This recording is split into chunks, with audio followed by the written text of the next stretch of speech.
Uhum.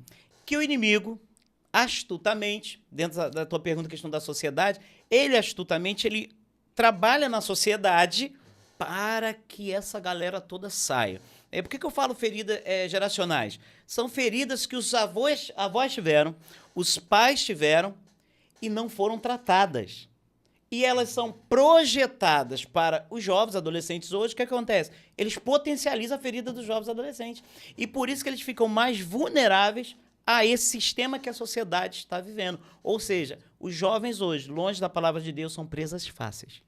Exato. Literalmente presas fáceis.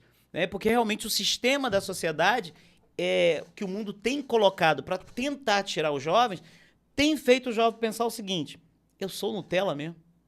Realmente eu sou fraco, mas a Bíblia nos diz ao contrário. Jovens, vocês sois fortes. E aí, o que acontece? Ele pode até ser Nutella, um exemplo, como o inimigo quer que ele acredite que ele seja Nutella, entende? Uhum. Ele quer que acredite que ele seja fraco, se ele quiser, porque a palavra diz que ele é forte. Aí ele vai decidir em quem que ele vai aceitar, ele vai acreditar. Sim. Só que é muito difícil olhar para a palavra dentro desse contexto tão complicado. E a gente estava até falando aqui em off antes, claro, né? Claro. Das estratégias que o inimigo tem levantado. E realmente, um jovem hoje na sociedade, para se firmar com Cristo, é muito difícil. Porque o que está em volta dele, realmente, se ele não tiver agarrado com Deus, nessa palavra aqui que ele é forte, dificilmente ele vai conseguir sobreviver nessa selva de pedras, né? Exato. Pastor Ariel, à vontade. Cara, eu vejo, sim, de uma maneira muito hoje é colocado dessa forma, né? Que realmente o Ed colocou muito bem colocado aqui, que tratando a juventude de forma muito superficial. E uma realidade é que nós temos uma superficialidade muito grande hoje em dia. As próprias redes sociais, desculpe cortar, pastor, elas são, de certa forma, ou na sua grande maioria, sim, superficiais, sim. Né? Tipo, trazendo uma imagem de felicidade que não é felicidade, sim, de imagens que não necessariamente refletem. Sim. Só contribuindo. E é muito bem colocado, porque hoje a gente tem essa necessidade, hoje o que foi colocado não só para a juventude, mas para a população no geral, é de que o que é mais rápido do que o vídeo de 1 minutozinho, antigamente você conseguia assistir um vídeo, né, um filme e tal, bacana, um vídeo bacana, mas se você hoje colocar um vídeo na internet, o pessoal, se tiver a oportunidade de colocar na velocidade 2, o cara vai colocar para poder assistir mais WhatsApp. rápido. Ô, gente, pelo amor de Deus, deixa eu dar uma pausa nisso aqui, eu não consigo, gente, eu vou falar uma vulnerabilidade minha, amém? Eu não consigo pegar no WhatsApp e botar na velocidade 1,5, 2. Fala com a minha esposa isso. Isso me dá uma agonia. Eu não consigo. Não dá, eu não acompanho isso, não. Mas continua, pastor. Tô cortando direto, pastor. Fica à vontade aí. Não, sem problema. A gente tá, mas é um negócio impressionante.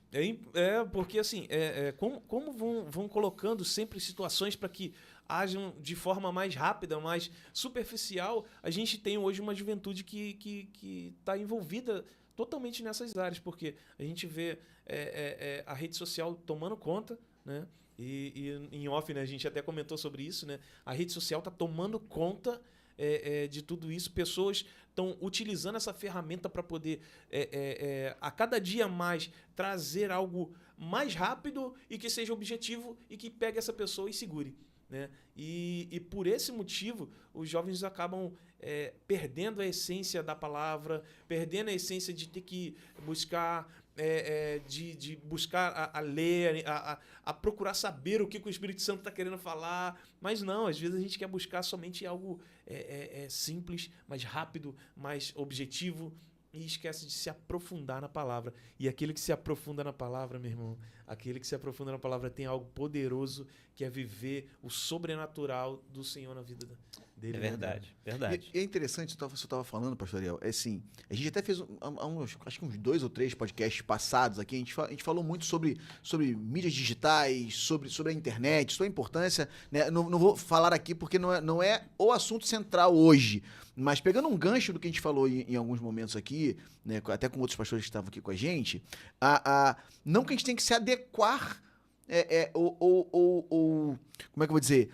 ou diluir ou dissolver o que a igreja, a palavra, o que é o Senhor, para se adequar a uma linguagem de jovem. Acho que não é esse o termo.